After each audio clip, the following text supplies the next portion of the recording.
Dear students,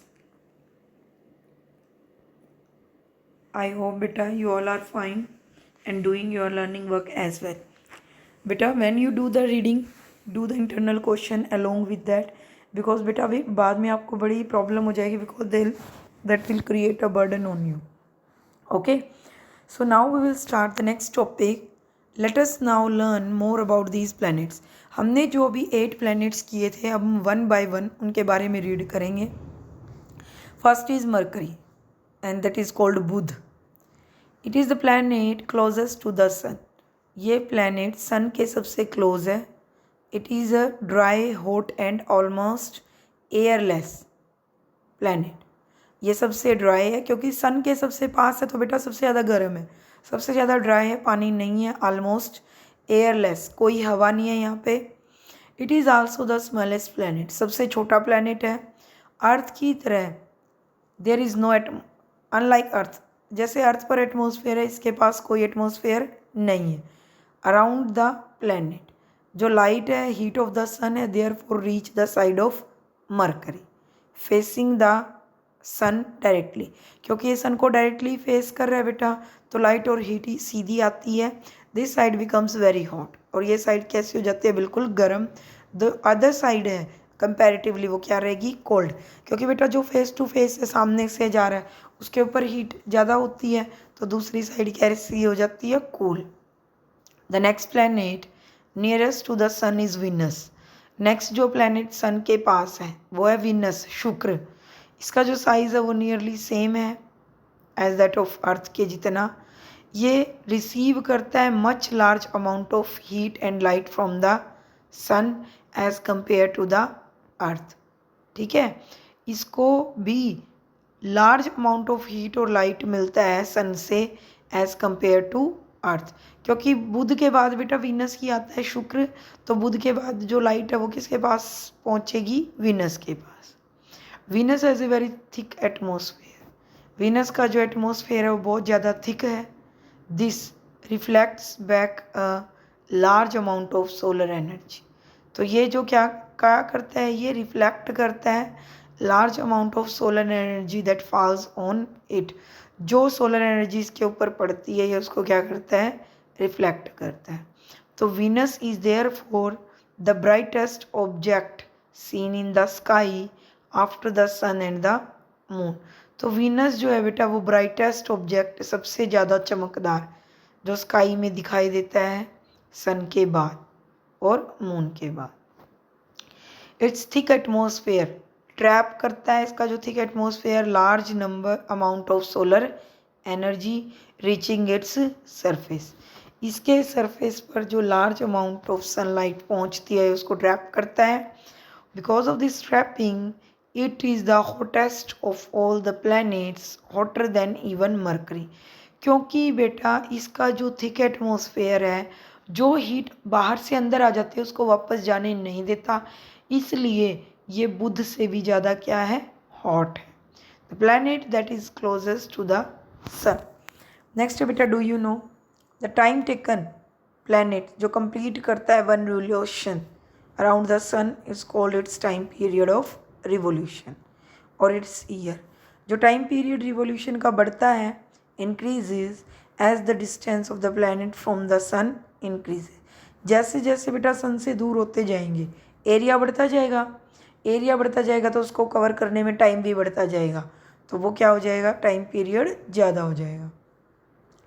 planets do not collide among themselves और with the sun. जो planets हैं वो कोलाइड नहीं करते सन के साथ. दिस इज़ बिकॉज, ये क्यों होता है, बिकॉज प्लैनेट्स जो हैं वो are in the constant motion. वो लगातार मोशन में होते हैं around the sun and move in the same direction in orbits that are widely far apart. ठीक है, वो कांस्टेंट मोशन से सन के चारों तरफ मूव करते हैं सेम डायरेक्शन में ऑर्बिट की फॉर्म में, that are widely far apart. Next है बेटा अर्थ, पृथ्वी. It is the third planet in the terms of increasing distance from the sun. ये थर्ड प्लैनेट है जिसकी डिस्टेंस के बेसिस पर जैसे जैसे हम सन से दूर जाते हैं, सबसे पहले मरकरी, देन विनस, देन है बेटा अर्थ. तो जो सरफेस ऑफ अर्थ है ऊपर से हमें दिखाई देती है दैट इज़ फ्लैट, तो जिसकी वजह से इसका साइज़ क्या है, large.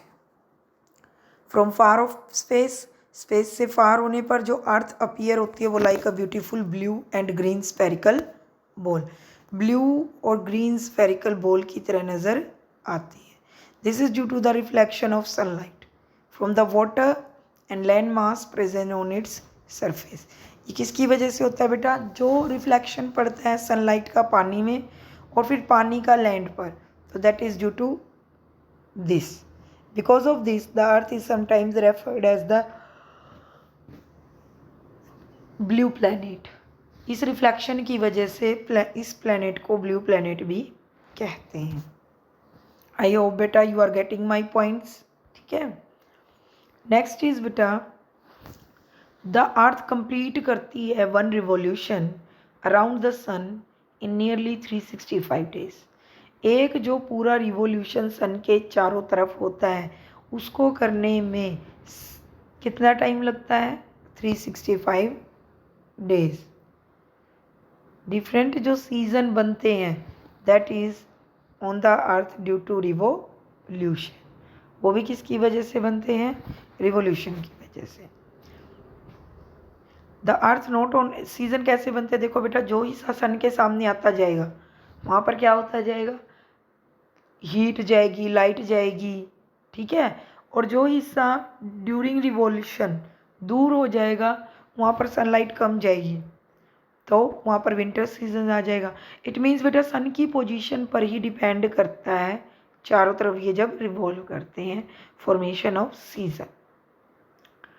The earth not only revolve around the sun, ये सिर्फ सन के चारों तरफ ही नहीं मूव करती बट अबाउट रोटेट करती है अपनी खुद की एक्सिस पर। जैसे हम किसी भी टॉप को घुमाते हैं, नीचे रिवॉल्व कर देते हैं, जो लट्टू की तरह होता है उसकी तरह, स्पिनर की तरह। It completes one rotation about its axis in 24 hours. ये अपने जो रोटेशन है उसको कंप्लीट करते हैं अपनी एक्सिस पे 24 आवर्स में। Days and night are due to this rotation, दिन और रात भी इसी रोटेशन की वजह से बनती हैं about its own axis. During rotation के टाइम जो साइड ऑफ द अर्थ है सन को फेस करती है, जहाँ पर लाइट जाती है appear bright, this side is said to have day. जहाँ पर सन की पूरी लाइट जाती है, फेस करता है सन को, दैट इज कॉल्ड डे। और दूसरा हाफ जहाँ पर लाइट नहीं जा रही, जो सन से दूर है, that is have to night. The two halves reverse their roles after every rotation, that is 12 hours. हर एक 12 आवर्स के बाद ये अपना जो साइकिल है इसको रिवॉल्व करते हैं। Our earth is a unique and special planet है जो हमारी अर्थ है सोलर सिस्टम का। It is a planet that can sustain life on it, because सिर्फ यही एक प्लैनेट है जिस पर लाइफ सस्टेन करती है। इट फुलफिल करता है ज़रूरतों को, entire set of conditional essential for development and sustenance of life. सभी ज़रूरतों को पूरा करता है, आवश्यकताओं को जो चाहिए लाइफ को चलाने के लिए। वो कंडीशन कौन कौन सी है, देखो, प्रेजेंस ऑफ एटमॉस्फेयर होना चाहिए, प्रेजेंस ऑफ वाटर होना चाहिए, right size and right distance sun से होनी चाहिए, क्योंकि अगर बिल्कुल पास होगा वीनस की तरह और मरकरी की तरह तो गर्म होगा, बहुत ज़्यादा दूर होगा तो बेटा वहाँ पर ठंड होगी, जैसे प्लूटो वगैरह है। तो राइट साइज और राइट डिस्टेंस होना जरूरी है। Just the correct amount of the solar energy. Do you know, देखो बेटा डे प्लैनेट जो है, day for a planet equal the time taken by it to complete one rotation. एक rotation को कंप्लीट करने में जो पूरा दिन लगता है it's on, or that is time period is called a year, or other hand taken to complete one revolution in an orbit around the sun, ठीक है।